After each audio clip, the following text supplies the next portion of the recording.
Buenas tardes, ¿cómo les va? Hoy el tema que nos convoca es tensiones de fatiga. Voy a grabar un pequeño videíto referido a tensiones de fatiga para que completen los contenidos del programa. Bueno, para tener una idea de qué se trata de fatiga, vamos a tener en cuenta, por ejemplo, un elemento como este, un hierrito común, hierrito negro de construcción, ¿sí? Y vamos a ver cómo con fatiga podemos, con valores de esfuerzos muy pequeños, romperlo. Vamos a proceder para marcar en una sección intermedia de la tensión una pequeña muesca sobre el alambre.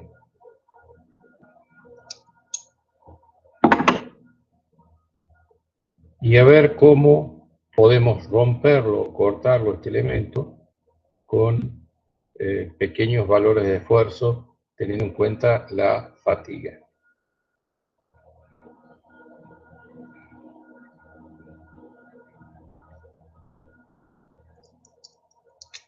Fíjense qué sencillo ha resultado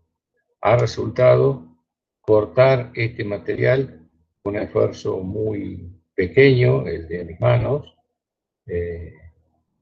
y eso se debe a las tensiones de fatiga. Entonces, todo el material está en la página, todo el material y los videos correspondientes están en la página. Entonces, ¿qué entendemos por fatiga? El fenómeno de reducción de resistencia de los materiales cuando se le aplican solicitaciones repetidas inferiores a la resistencia estática. Afecta a todos los materiales, algunos más, otros menos. Se produce por el crecimiento de defectos existentes en los materiales, tanto sea defectos debido a su fabricación, a su procesado, o como en este caso, que lo he marcado, que he puesto un elemento concentrador de tensiones. Produce la rotura por la repetición de la carga y no por la duración. No confundir con el fenómeno de fluencia. Aquí lo que vale es el fenómeno de repetición de la carga, que es ese movimiento que yo hacía reiteradamente hacia un lado y hacia el otro. Doblaba hacia un lado, doblaba hacia el otro, doblaba hacia un lado, doblaba hacia el otro.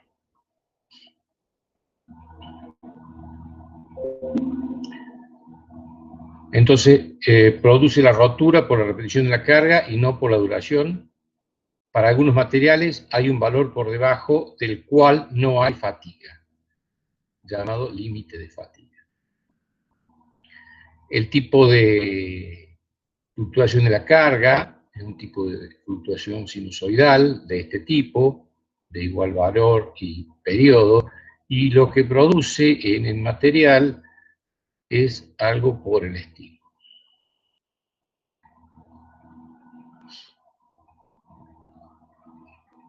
Entonces, fijémonos, supongamos que el material está trabajando así, ¿sí? Y que tenga un pequeño defecto superficial aquí.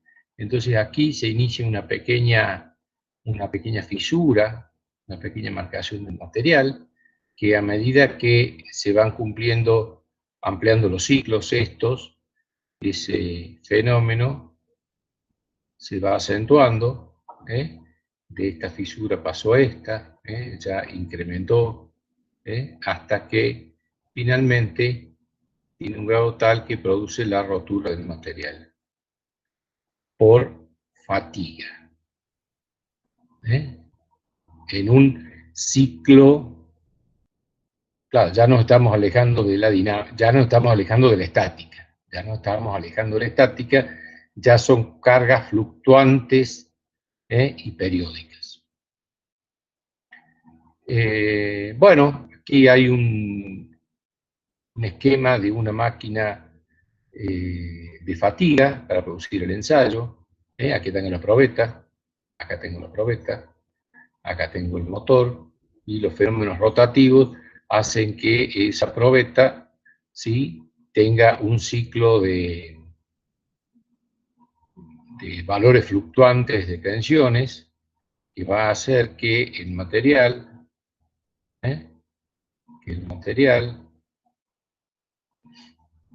y partiendo de este valor, empiece a perder el valor soporte. A partir de que el número de ciclos aumenta, empieza a disminuir la tensión hasta que se produce acá la rotura. Entonces acá tenemos el ciclo, en caso para ensayos que duren un año, el ciclo anual, duración de la fallada, y aquí la tensión de rotura del material.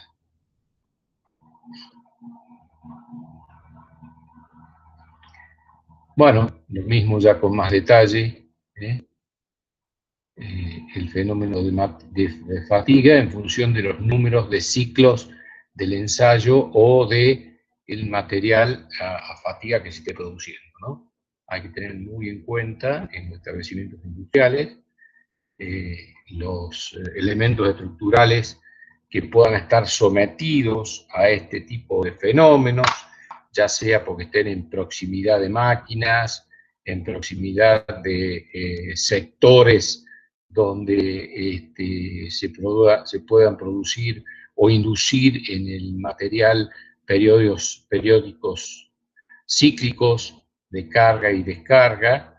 Entonces, en ese caso habrá que realizar una verificación de ese elemento estructural a la fatiga.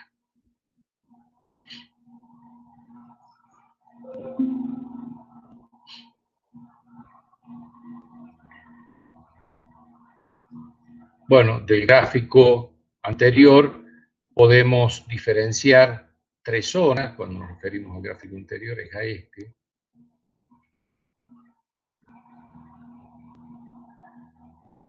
Una zona de ciclo bajo, de 1 a 10 a la 3 ciclos. Esta zona se caracteriza por una reducción muy leve del valor de la tensión de rotura. El material se comporta de una manera muy similar a como lo hace bajo cargas estáticas, pero con una leve reducción de la resistencia, un 10% aproximadamente, en este tramo. En el tramo siguiente, ciclo alto, de 10 a la 3 a 10 a la 6 ciclos, muestra una reducción mucho más brusca de la duración y un comportamiento muy diferente que bajo cargas estáticas. Es este segundo periodo. Y por último, ciclo alto, el ciclo infinito, se presenta un cambio brusco en la dirección de la gráfica, y el valor de resistencia para este cambio se denomina límite de resistencia a la fatiga. Ese límite de resistencia a la fatiga debe corregirse. En el caso de aceros, la gráfica se hace horizontal, en el caso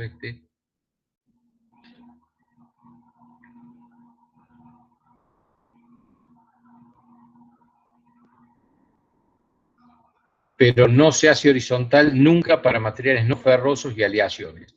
Por ello, no poseen un límite definido de fatiga.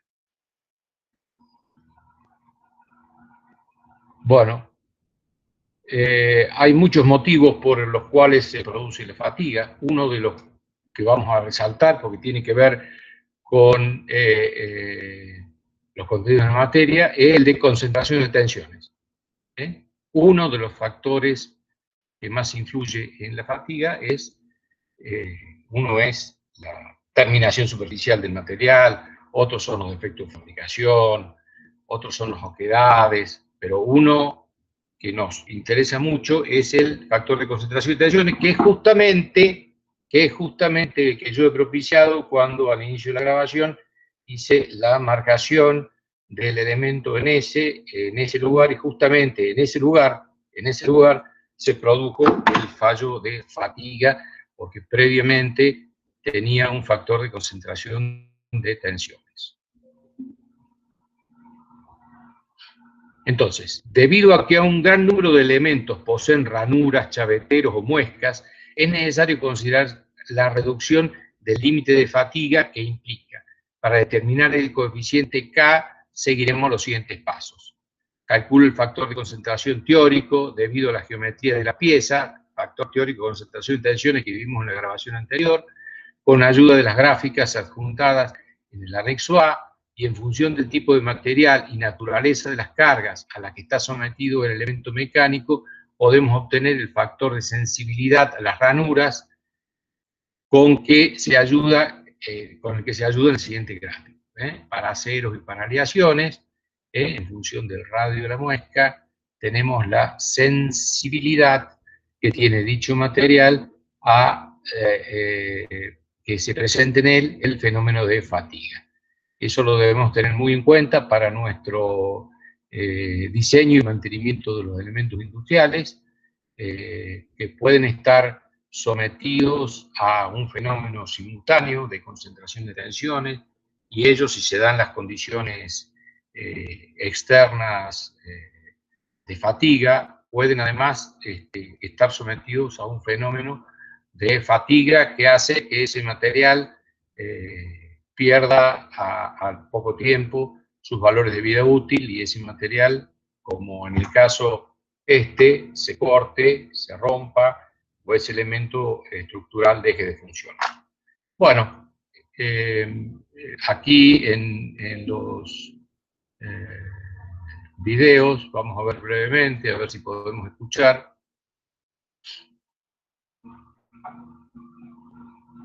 Brevemente el ensayo de fatiga.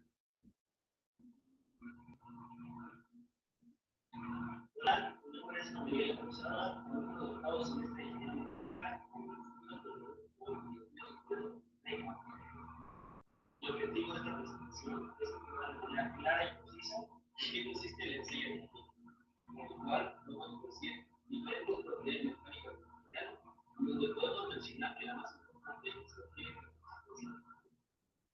Como modo de introducción, tenía la fatiga como el fallo que se produce debido a cargas productivas, el cual incluye la decisión y preparación de una dieta, de ellos, hasta el fallo final. Estos fallos se producen en tres fases. Hablaremos de ellas más tarde. La prueba de ensayo de fatiga consiste en ciclar una probeta o una pieza en la máquina de fatiga, sometiéndola a esfuerzos cíclicos hasta obtener el agrietamiento de la masa. El data más comúnmente utilizado para esta prueba es ASTM E-105. A continuación, hablaremos sobre los esfuerzos a los que son sometidos las piezas de la fatiga. Las piezas prismáticas que son sometidas a un esfuerzo de compresión considerable son susceptibles de experimentar valor tensional y compresión, por lo que su correcto dimensionado requiere examinar dicho tipo de no linealidad. Atención, acoplamiento unitario y los desplazamientos están relacionados con el efecto de conexión mediante las ecuaciones que se muestran a continuación. Para esta ecuación, encontraremos que sigma es la tensión de conducción, epsilon el arrestamiento unitario UDX el campo de desplazamiento a lo largo del eje parecido y E el módulo de velocidad. Durante la concentración, el cuerpo sufre deformaciones positivas o estiramientos en ciertas direcciones. Sin embargo, el estiramiento en ciertas direcciones realmente va acompañado de acoplamiento de direcciones transversales. Es decir, en un prisma mecánico, cuando la acción produce un alargamiento sobre el eje X, produce a su vez un encogiamiento de los ejes Y. Este encogiamiento es proporcional al coeficiente de fusión. También encontramos las cargas axiales en la construcción, las cuales son el tipo de proporción que ejecuta un elemento estructural alargado con una sección perpendicular hacia el vertical.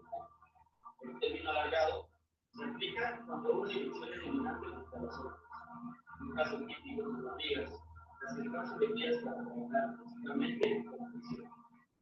Igualmente, el concepto de fricción se entiende a elementos estructurales potenciales como placas o láminas.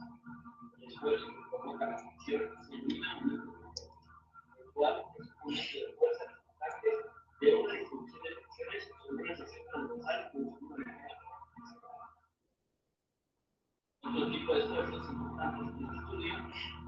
impactos causados por fusiones, los cuales se presentan cuando se aplica un momento sobre el eje longitudinal de un elemento constructivo o prisma mecánico, como pueden ser ejes, general, elementos donde una dimensión termina de paso por otro. Es posible encontrar en situación. La fusión se caracteriza geométricamente porque cualquier curva paralela al eje de la pieza deja de estar contenida en el plano formado inicialmente por el otro. En lugar de eso, una curva paralela al eje se refuerza alrededor de él. De acuerdo con la teoría del color, la tensión genera una tensión importante, el cual se recupera en el conjunto total de la campana. Cuando vamos a encontrar el terreno, representa el esfuerzo constante a la distancia de el momento profesor total, la prueba de superposición no, pero la distancia entre el centro magnético de la sección al punto es importante. Por último, consta muy de continuamos con los esfuerzos combinados, los cuales vienen siendo los esfuerzos axiales, esfuerzos por fricción, esfuerzos portantes por fricción y esfuerzos portantes por torsión. Habiendo explicado los tipos de esfuerzos, continuamos con el procedimiento que se realiza para determinar la resistencia de materiales bajo la acción de cargas de fatiga. Las probetas se someten a fuerzas repetitivas o variables de magnitudes específicas, y así se cuentan los ciclos o alteraciones de esfuerzos que soporta el material hasta la falla o ruptura. El dispositivo para ensayos de fatiga más empleado es la máquina de viga rotatoria de alta velocidad de RR. Esta somete la probeta flexión pura, no cortante, transversal, por medio de pesas. La probeta se labra a la máquina y se pule cuidadosamente, recibiendo un pulimento final en dirección axial para evitar rayaduras. Para determinar la resistencia a la fatiga de un material es necesario un gran número de pruebas debido a la naturaleza estadística de la fatiga.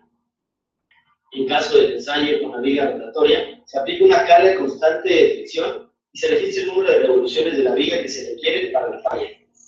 La primera prueba se realiza con un esfuerzo algo menor que la resistencia última del material, y la segunda en la porción más esforzada, lo cual es un ensayo válido del material, mientras que una fractura en cualquier otra parte, en el nivel más esforzado, constituye la base para sospechar que el material tiene un defecto. Las grietas por fatiga se inician en la superficie del material, por ello, debe evitarse en lo posible rayaduras y arañazos en la superficie, sobre todo en zonas con elevado nivel de tensión.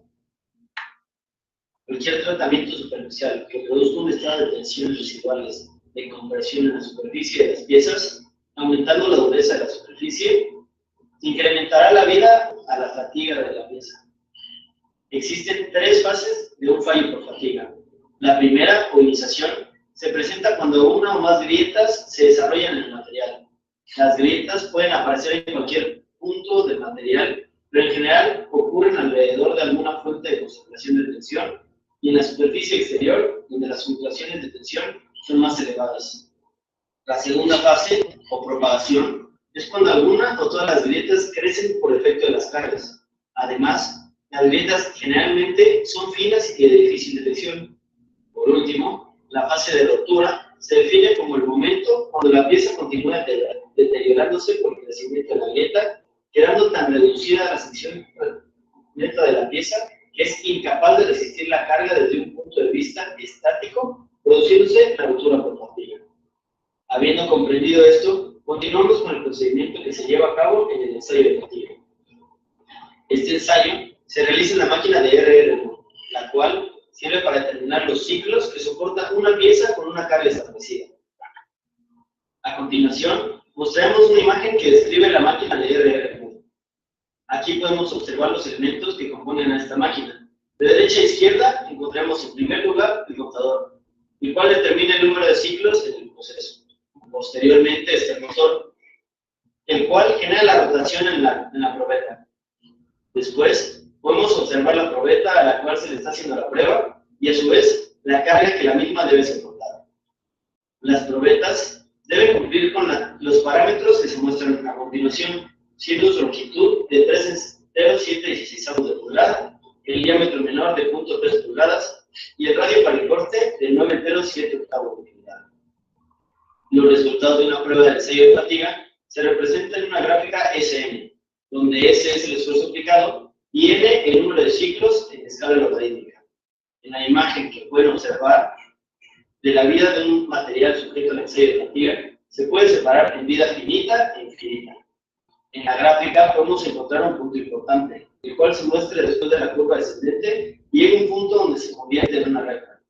A este punto se le conoce como endurance limit, el cual define la máxima tensión que se le puede aplicar al material para un número infinito de ciclos. Dicho esto, podemos comprender que la vida infinita en pruebas de fatiga va desde los 10 a los 5 ciclos en adelante, mientras que la vida finita va desde un ciclo hasta 10 a 6 ciclos. Estos parámetros nos sirven para conocer los ciclos de vida del material que utilizaremos con cierto esfuerzo, de modo de poder prevenir o conocer el momento en el que éste fallará. Por lo tanto, podemos concluir que los ensayos de fatiga nos sirven para poder presentar de manera gráfica las curvas SN, de las cuales obtendremos los valores de rotura y límite de la fatiga, con los cuales podemos predecir el comportamiento de nuestros materiales. Muchas gracias por su atención.